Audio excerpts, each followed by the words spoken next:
Hey folks, welcome back to Bama Performance and Vintage Chainsaws. You're back with your host Nick DeForster, and today we're running a McCulloch. It's an 82cc mat, but it's very uncommon. It was right before McCulloch went down the drain. I'm talking like 90s. Uncommon 82cc, and they're pretty weird saws. They're the only McCulloch that I know of that has a pressed together crank with a one-piece rod and a piston that uses a conventional modern style wrist pin in the rod and circlips on the outside. And that saw is McCulloch 8200.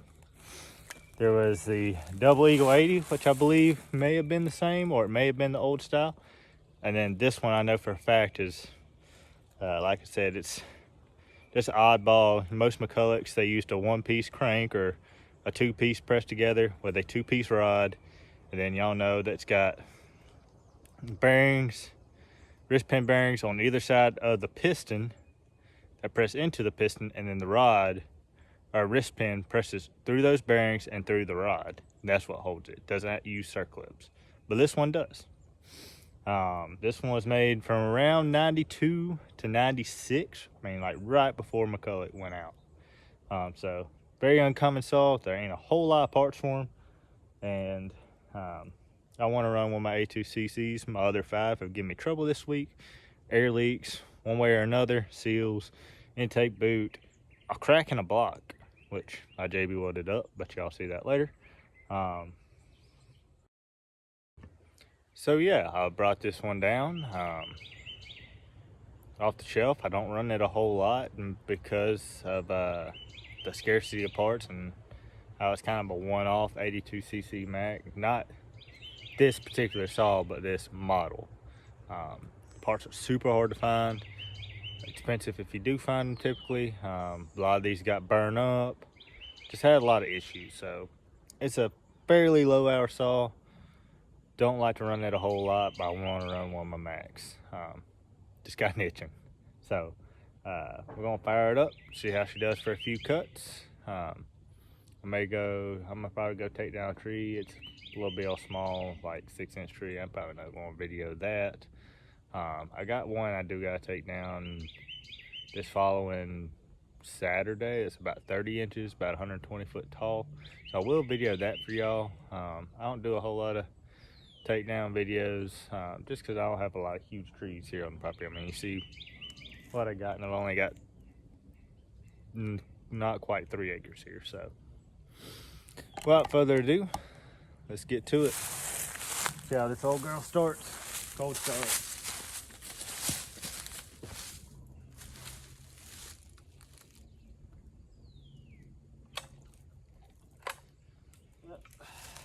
I'm going to do it from the ground. I don't have a whole lot of strength in my left arm, plus I got shoulder issues, so I better not be using it. So I'm just going to go from the ground.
switching it up a little bit on the low jet. Probably need to tune it a little more. Let's see if I can get it with my finger. There you go. All right, restart.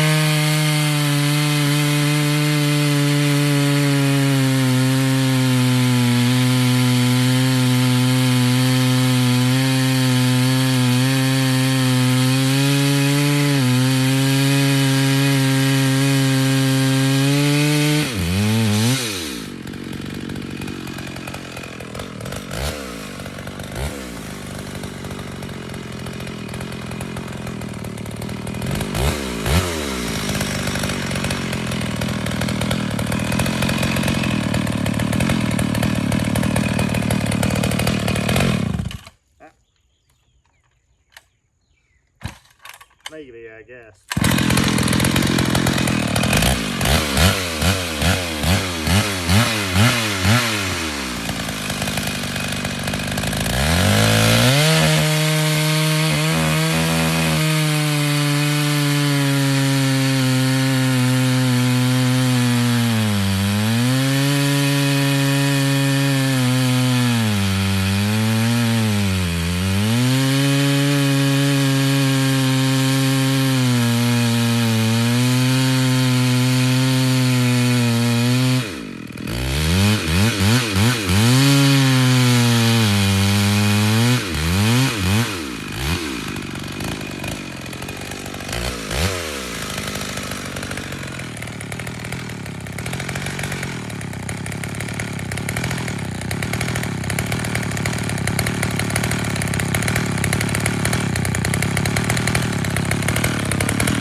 There you go.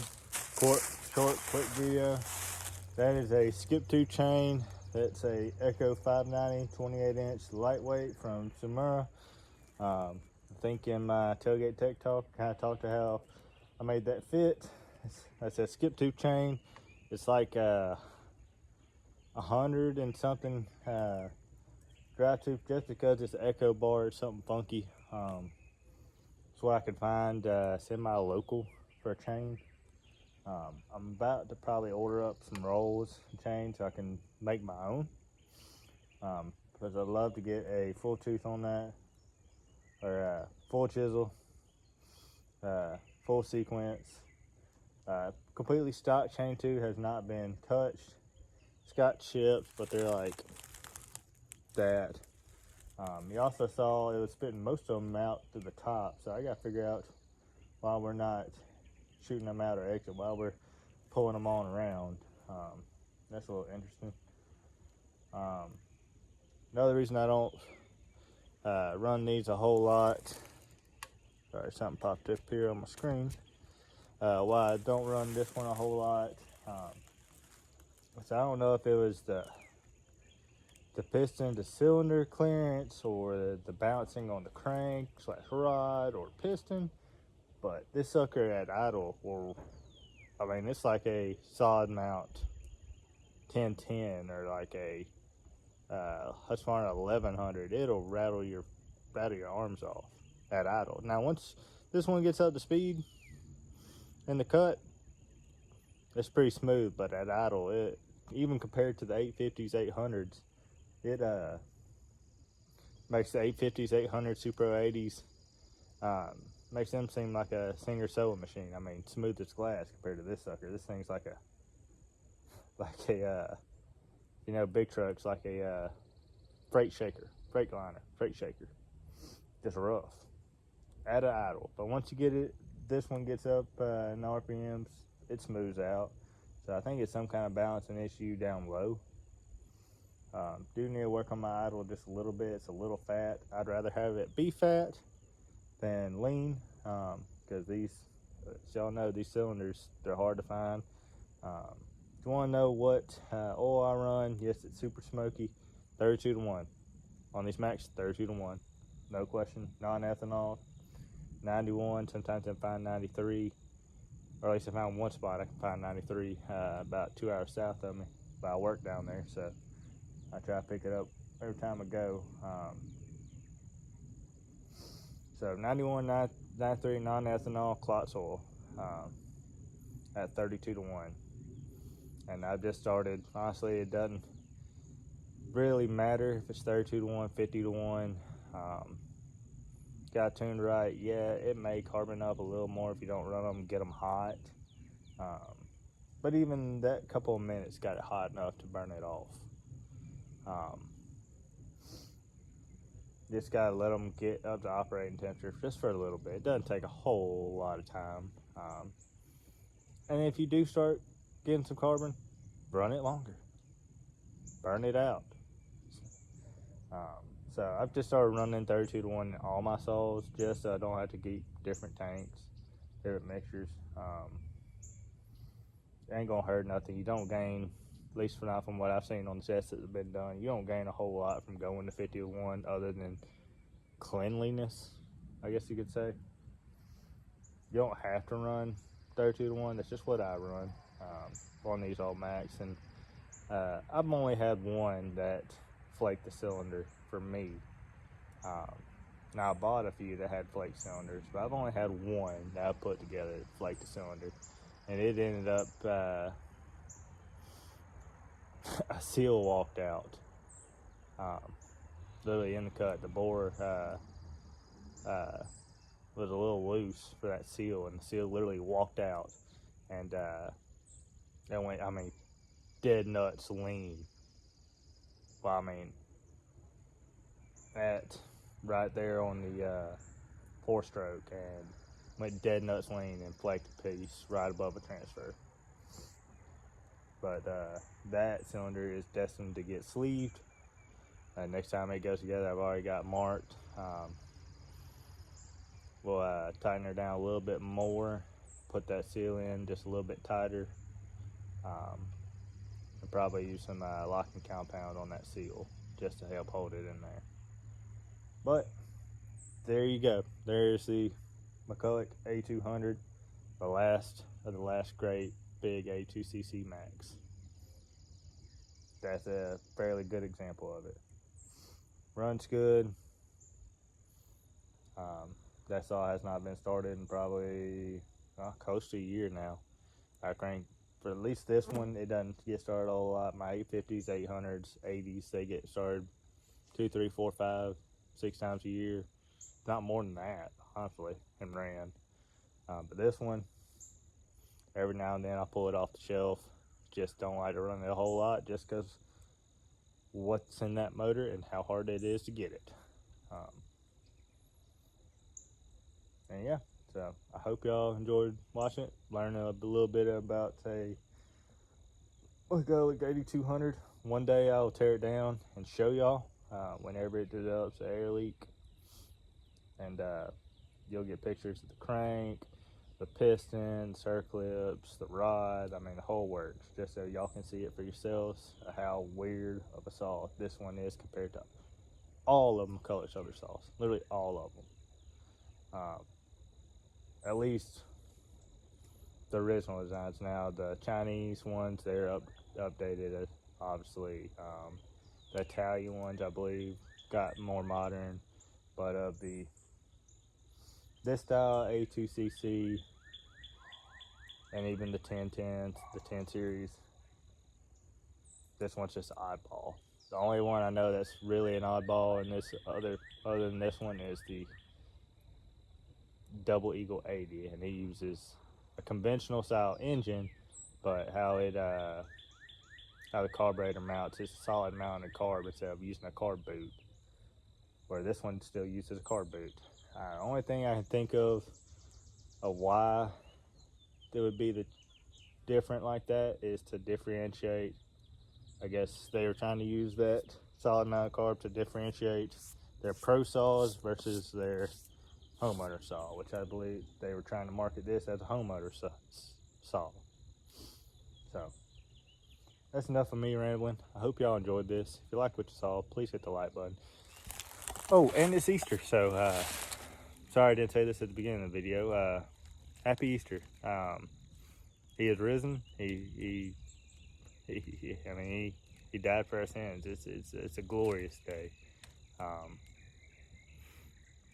He made it where Jesus made it where we could have a relationship with God again. It's just amazing what he did for us. So I hope y'all have a blessed day. I hope it's been an amazing day for you. As for me, I can't stop smiling because it's just a beautiful day, and knowing what he did 2,000 years ago for us, it's amazing.